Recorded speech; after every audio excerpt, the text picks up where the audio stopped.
I am extremely excited. I've got a special guest here today at AES Nation, and we're always talking about how can we accelerate our success and really make a difference in the world.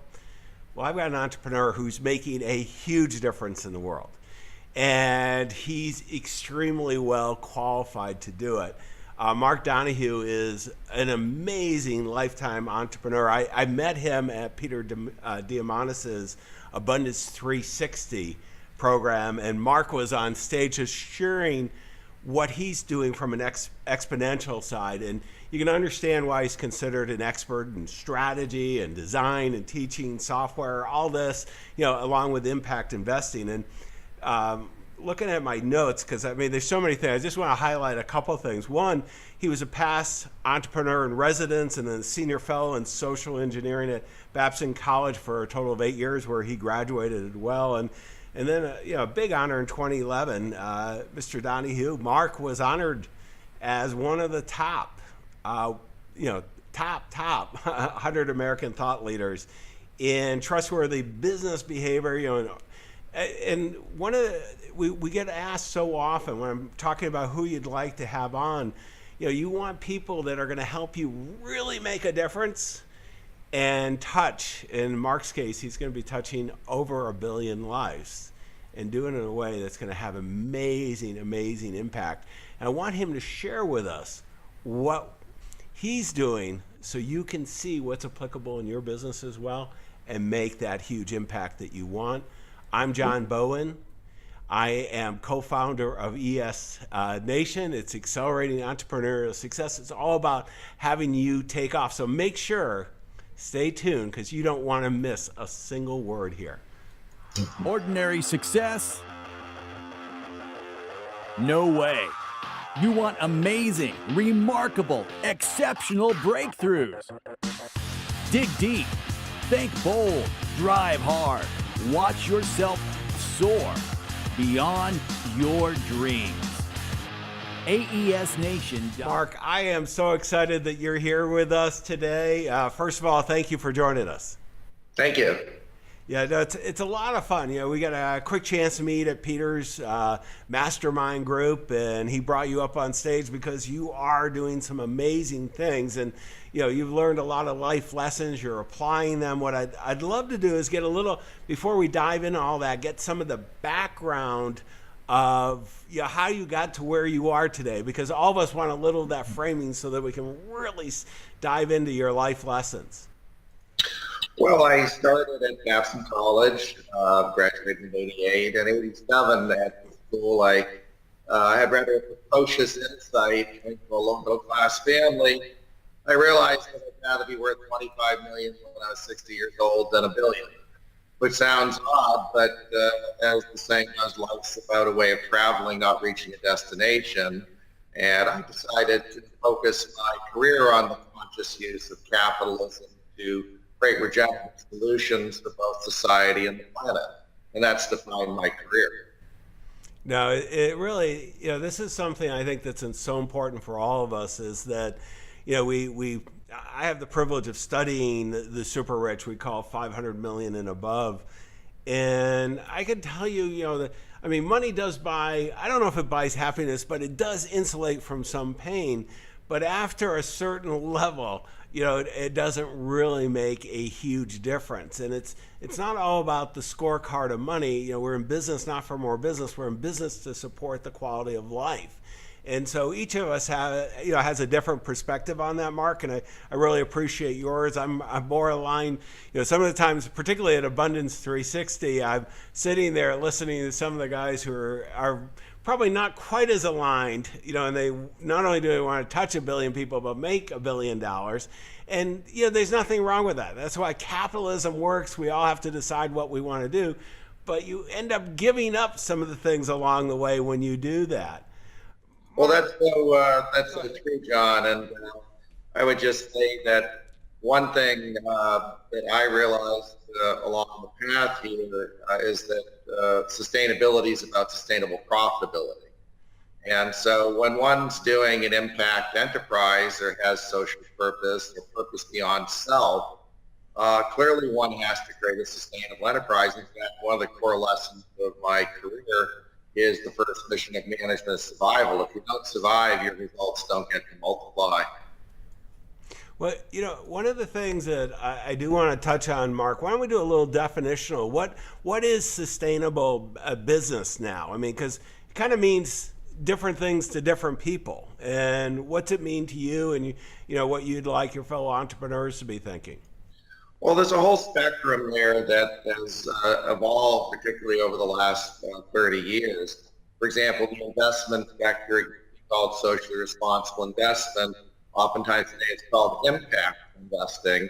Impact is just about investing in things that are doing good, whereas social responsible investing includes what's called a negative screen, which is avoiding things that are doing bad. There are other aspects of what we call conscious capitalism, whether it's called green or clean tech or social responsible business, corporate social responsibility, environment, social governance, ESG. A lot of terms here.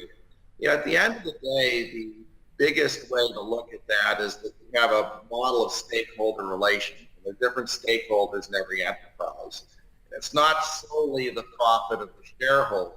Every enterprise, whether it's incorporated or in any entity or not incorporated, has a responsibility in the ecosystem that it lives. I mean, what's the most valuable asset in every corporation? Its infrastructure, its success, and its capital.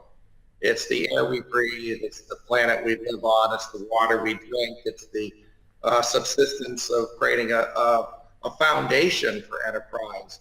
So if we're not aware that we have an obligation back to that system, again, in a multi-stakeholder approach, then there's to finish a little bit of this download on that, this classic term for the last 30 years of people, profit, and planet. That's another way to look at it, the 3P.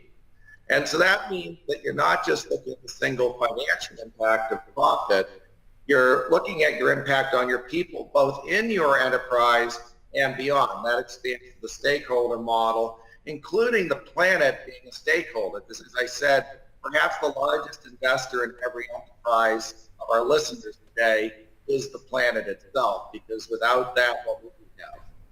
Well, one of the things, Mark, it's kind of interesting. Yesterday, I was in New York. I flew home late at night, and it was really, I was with one of the largest firms, and they were sharing with me their strategy for the next few years. I do a lot of consulting and coaching in the financial services industry, and they, in many trillions of dollars. They're one of the biggest players, and one of the things that we were talking about is exactly what you were talking about today. The impact investing, and it's for a lot of entrepreneurs. This may not be something that you're interested in, but I can tell you a lot of people around you are, and it's very important. The amount of we're going over a little bit of research, not ours, theirs, but on RFP requests from both family office and institutional investors. And it's almost now without exception, the financial requirements are, to what degree are you sustainable? And then it goes further from that too in many cases. So this is something I think, as fellow entrepreneurs, we need to pay attention on. Obviously we can do it, in our enlightened self-interest. It's probably good that the earth is still here. I mean, there are certain requirements that are very important. But, again, if you're raising capital, I got to tell you, you don't have a choice. You need to really be thinking about that as well. Mark, before we move, anything else on that side? I want to, you do a lot of work on sequencing. I want to go into that next, but I just want to make sure we covered, Well, I would just say, John, that, some people look at the area of impact or progressive capitalism, again, whatever term one wants to use, and rather silo it. And I do believe that when one looks at the nature of what makes people happy, whether that's the CEO or your team, one finds that the nature of nature is that one needs to have purpose beyond self. And we've seen that in hundreds and hundreds of psychological studies over the last 50 years, obviously from Maslow forward. So purpose beyond self doesn't mean you're giving away the kitchen sink to recklessly spend corporate assets. But what it does mean is that when you have purpose beyond self and you're actually energizing the gift to give to others, to share to others, even as you might be creating billions of dollars of assets, it creates a more fulfilling life. And that's the decision I talked about making in 1987.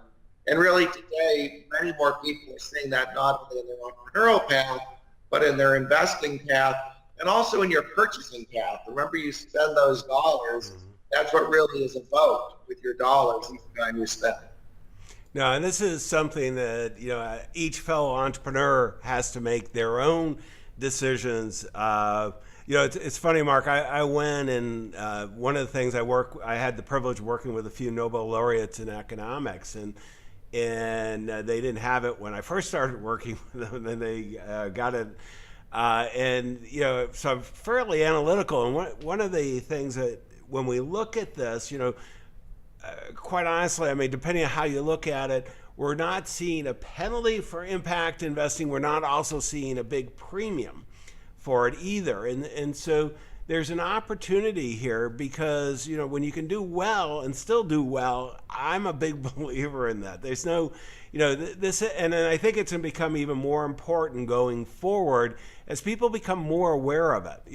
As I mentioned, most institutional investors, this is all but a requirement. And we're going to see more and more. I live in Silicon Valley. I'm in Northern California. This is prevalent. Where I grew up in upstate New York, not a big part of the conversation. So, again, what markets you're working with, how your personal beliefs are. But, I'm a big believer, Mark, and I know you are too, is that we're in business not for more business. We're in business to support the quality of life we want, and that's for all stakeholders. And, this is where it really comes together.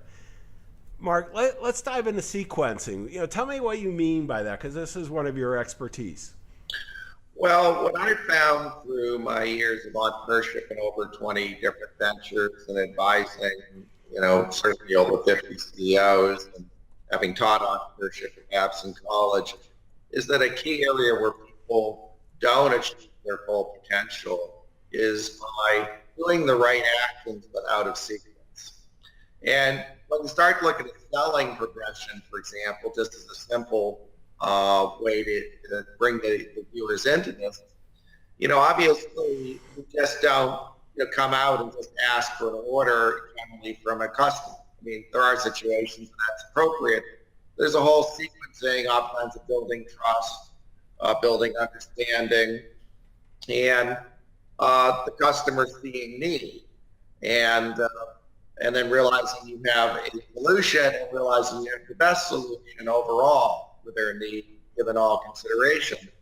Well, in those sales progressions, there's so much sequencing, and if you don't get the subtlety of it, that's what makes the great salespeople great.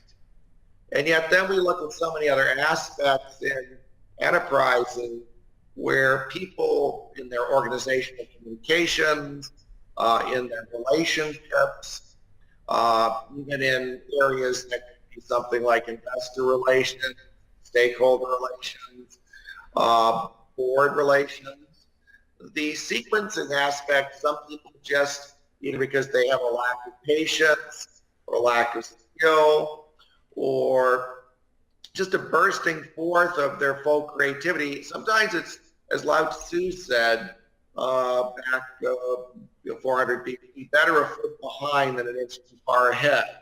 And when you're standing on the edge of a cliff, you understand what an inch too far ahead is.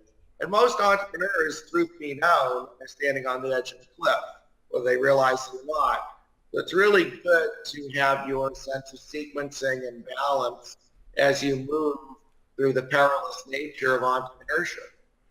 Yeah, I couldn't agree more. I think this is one of those, I'm going to use a dating analogy for a guy who's just about ready to celebrate his 38th year of marriage. So I'm not sure it's a good analogy, but, we think as we're looking to attract someone, think of in business so often we're, diving into kind of, a formal relationship right away. We expect that. And so many entrepreneurs are quick starts, Mark, the guys and I know, and many, they're boom, boom, boom, and business. And, if we take the time, there's that nurturing, sequencing, and building up.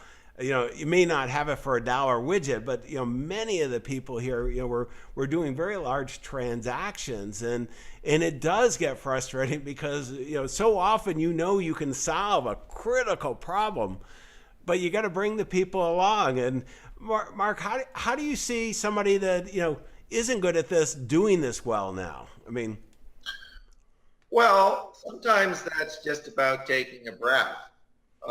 Sometimes, for example, things can get out of alignment in emails too. People too often text and email today, and I really do think we need to remember the power of picking up the phone. This comes to one of my core teachings of entrepreneurship beyond sequencing, which is resonance. So how do you actually create resonance within your team, resonance with your investors, resonance with your customers, resonance with your stakeholders? The first foundation of that is really creating trust. And we saw that, for example, in the Google Ventures study a couple of years ago when they couldn't find correlations of what determined which of their ventures were going to be most successful and which ones weren't with the initial study. And then they came back and we approached it again with a different team, started looking at other factors like organizational trust to express yourself, ability to fail in an organization and feel safe, the ability to express your passion. Those are all about creating a space for resonance. And that leads to creativity, leads to more humanity, more passion. Also more purpose oftentimes comes out and more insight. And what we oftentimes find is that those insights lead to, solving the great problems, because really entrepreneurship is about problem solving. And when we look at today's crisis, so to speak, and one could argue that it's the greatest period of crisis in human history, certainly I talk about that and write about that. And we also have the greatest powers now coming into human hands. The crises are really the greatest opportunities of all time, the greatest crisis and the greatest opportunities. And this is really where the resonance, the additional insight, the building of trust, the co-creativity starts to create new pathways to success. Yeah, it's so interesting because we live in a time where there's certainly no shortage of challenges politically, economically, and socially, and we could keep on adding more and more. And the speed with which we're doing this, and I thought it was kind of interesting, Mark, how you talked about the creativity, passion, and insights, and so much of that being around creating an environment with trust, relationships with trust, resonance, and the thought process I have, and this is something for all of us as entrepreneurs to really make sure that we're thinking through. If we want to do great work, we need to create that environment where there is a trust between the various parties so that we can really, take advantage of the creativity and passion. And, I think of like when in my most high performance groups, and I think right now, I've got an unbelievable team for multiple businesses, and, just that trust, and part of it is even the new technology, because none of us are in the same offices anymore. It's virtual companies, and there has to be a huge amount of trust to make this all work, and the creativeness that's coming out of this and the impact that we can have. How do you see stimulating that, Mark, and in the businesses you've worked with, both in at Babson and your business relationships, the ventures you have, you're creating these teams. How do you get that trust so that they can really realize their full potential on creativity and make that big impact? Well, part of that's about corporate culture and creating the space, as I said, even for failure, but doing this in rapid iteration. One of the core teachings I have in entrepreneurship the last 20 years has become very popular today is test, test, test, and fail fast. We know these terms. Another key teaching here is adaptability, because today we're in a new era with exponential, the radical digitization of so many things, from the genome to materials to obviously all sorts of things in data management, communications, are creating a situation where there's a radical exponential aspect of concentration of power, and new models are being born. Radical disruption is also happening. The radical disruption of existing businesses.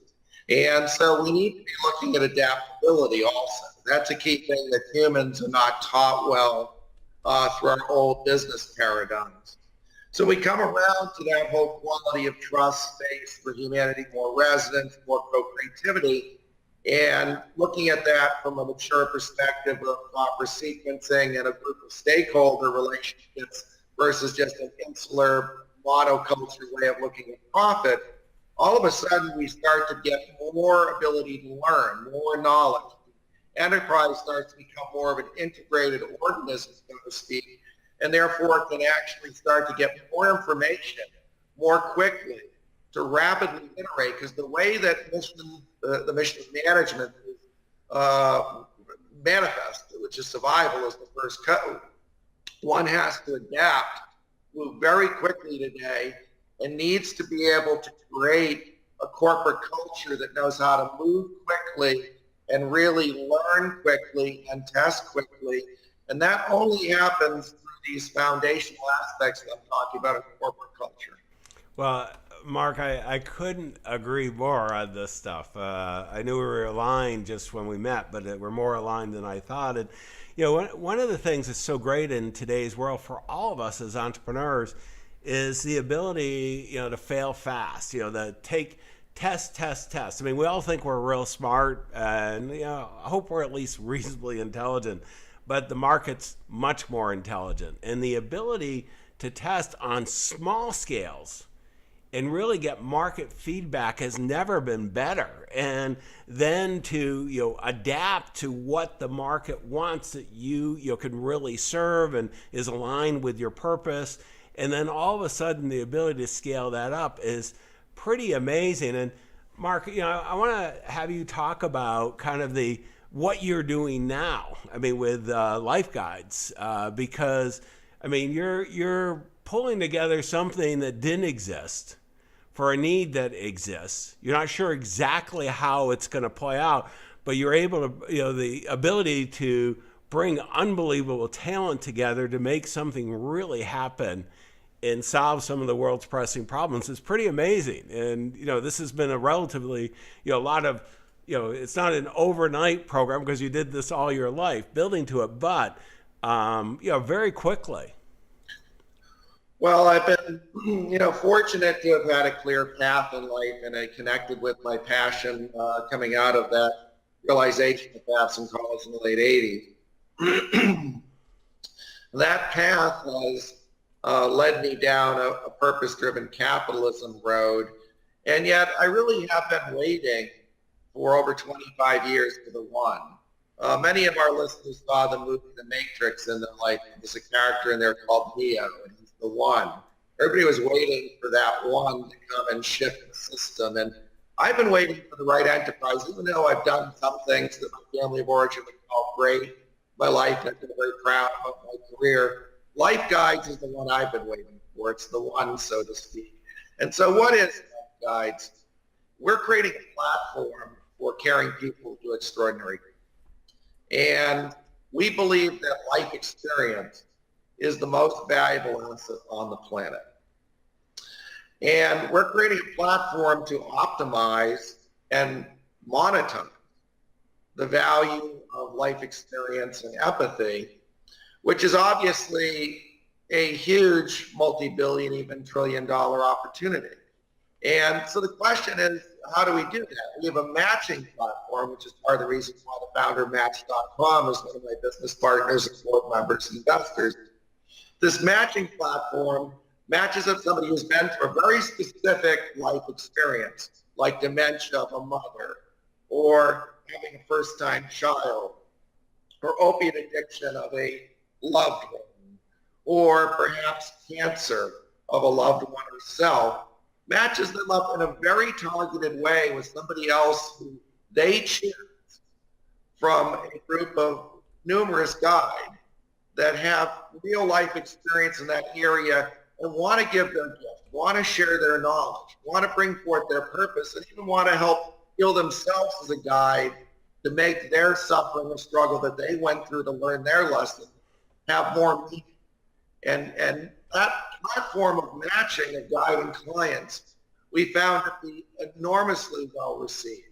We're in the earlier days of building that business to scale, and yet our goals are to broadly reduce suffering for 1 billion people on the planet within 15 years. We also want to create 25 million jobs in that period of time that cannot be replaced by autonomous systems or artificial intelligence. And these are foundational to our business, yet also, like I said earlier, sustainability is about sustainable profitability. We have a very clear goal to make this enterprise worth a minimum of $1 billion over the next 10 to 15 years also. All of these goals we can accomplish partly because we have a great idea. But I will just say one of my core lessons of business is that great ideas are a dime a dozen. It's all about execution. So the key thing here is they're applying the principles we've talked about earlier in creating a co-creative, highly resonant, highly learningful culture of testing and leadership with proven experts in their fields that have come together because of alignment around not only our purpose to help others, but also a reasonable desire to create great success themselves. It's a win-win, a classic profit plan proposition, a classic double bottom line proposition, and we have the best team in my career. I believe we can attain these massive goals, which many speakers call a massively transformative purpose. Well, let's break it down, because I mean it's amazing what you're doing, and the foundation you've already built, and the launch you're working on, Mark. And I just want to break it down because there's a lot that you've done. And the first part is looking for that massive transformative purpose. And one of the things I think all of us as entrepreneurs know, we learn that as we scale up and we become larger organizations, going out and learning how to do it no longer works. You got to find the who. And oftentimes it's a consultant, sometimes it's a coach, sometimes it's a CEO group or a mastermind group, but you're going out. And a lot of the world doesn't have the resources or opportunity that we do, and you've identified that. And particularly with today's technology, the ability to work collaboratively with a huge number of people sharing their experience. And this really touched me when you were on stage, because my wife had aggressive breast cancer, and she's doing great now, and we have a fair amount of resources, so I had no problem getting the A team, and we've got concierge medicine groups, Global One, managing everything. And it just really brought to me, had I not had those resources, and who could I have talked to at a reasonable cost? And I've got a neighbor, going through a huge issue with both parents with dementia. And you just go on and on, all these life things, Mark, that everybody has to deal with. I mean, nobody gets out of life. I got a little skin cancer with this side, so I got a little scar there from a month ago. And why? Nobody gets out of life unscarred. But we want to have somebody that we can, who has walked the walk before us successfully, that could share with us. And I mean, that's where I just got so excited with what you're doing, that not only the purpose that just so resonated with me, but also then leveraging the exponential technologies to make it happen. It's so true. We're not an exponential technology, but we're using technologies exponentially. Right.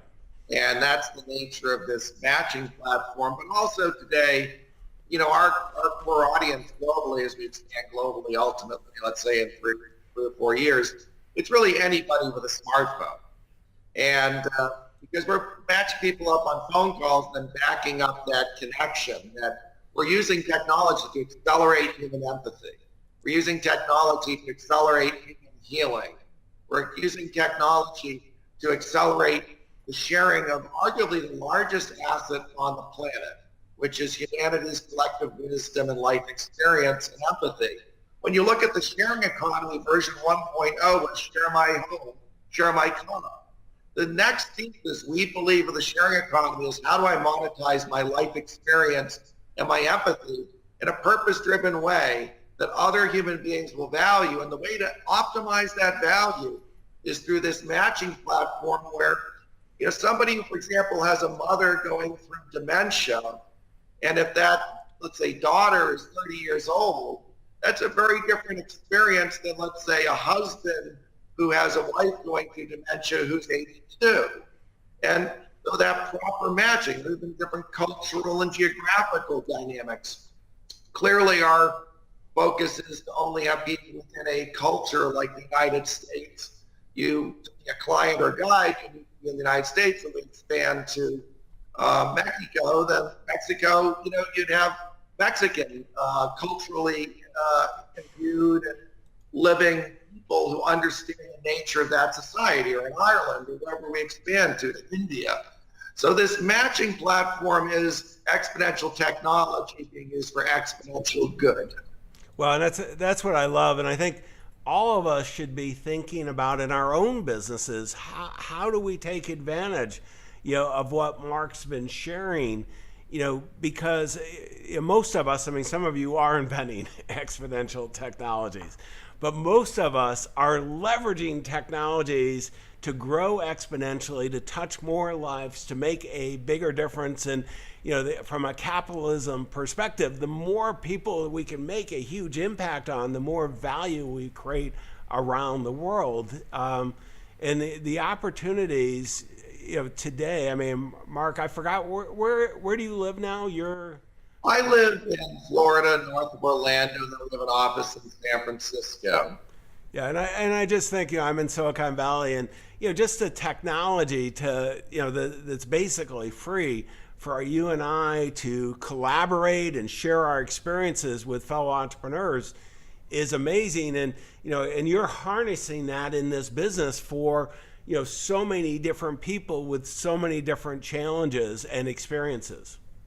Well, it's so true. And it's so exciting to me to see how much the guides are outside of our online platform. Again, the guides, the one with the life experience that's already been there, done it, gotten to the other side, how excited they are and motivated and amazingly qualified, and how much they want to give their gifts. So in reality, in some ways they're getting more out of the platform than even the client side that's going through the struggle and the suffering now. But the bottom line is both sides of the marketplace are getting a unique value proposition. And as you said so well, John, earlier, when your wife had cancer, you had the resources to get the support you needed.